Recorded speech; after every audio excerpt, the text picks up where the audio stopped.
The newly released video of the brutal murder of 23-year-old Irina Zarutska in Charlotte, North Carolina, igniting a political firestorm over crime and punishment. Critics zeroing in on the fact a judge had released the murder suspect, 34-year-old DeCarlos Brown Jr., on cashless bail when Brown was arrested back in January for misusing 911. The cashless bail was granted to Brown despite the fact he had an extensive and violent record with at least 14 prior arrests and years spent in and out of prison. The anti-white violent epidemic that is going on in our country.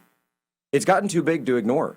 It's gotten absolutely too big to ignore. And if you are white in America today, in many of these big cities, you are considered fair game. You are considered fair game by people and thugs and animals like this who absolutely should have been locked behind bars many times.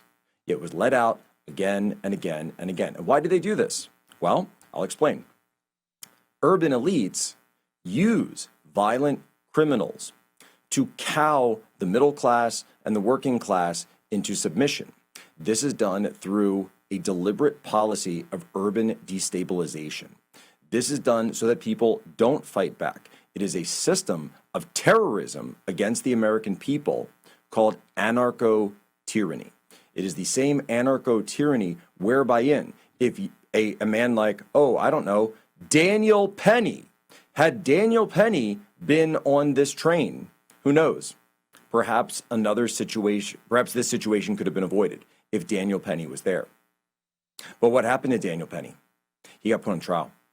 He got put on trial for defending an entire train full of innocent people. For stepping up and doing the right thing, he was put on trial. But a violent thug like the Charlotte stabber? No. He gets let out 14 times. 14 times with cashless bail.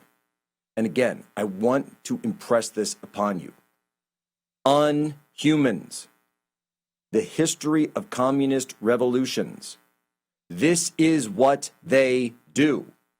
It's what they do. It's what they've always done. This is exactly what they did in Bolshevik Russia. This is exactly what they did in revolutionary France. This is exactly what they did in China. This is exactly what they did in Spain. They let the predators out to prey on the weak so that they can take control of society, and they don't care how many people have to die. The killing is the point. They hate white people. Now, that's very specific to today's day and age.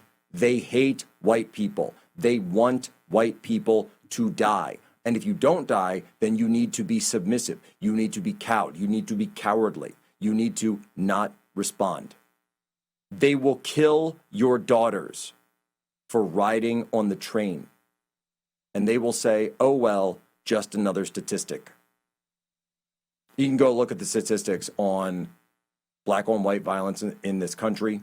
You can look at the statistics on minority on white violence in this country. It is staggering. It is absolutely staggering. Everything they said about BLM was a complete lie. A complete lie. In fact, the opposite has been true, and the numbers do not lie. The FBI crime statistics do not lie. And you know something, folks? I'm not going to lie. I'm going to tell the truth because we have a problem of violent crime in this country, and white people have been the target for years.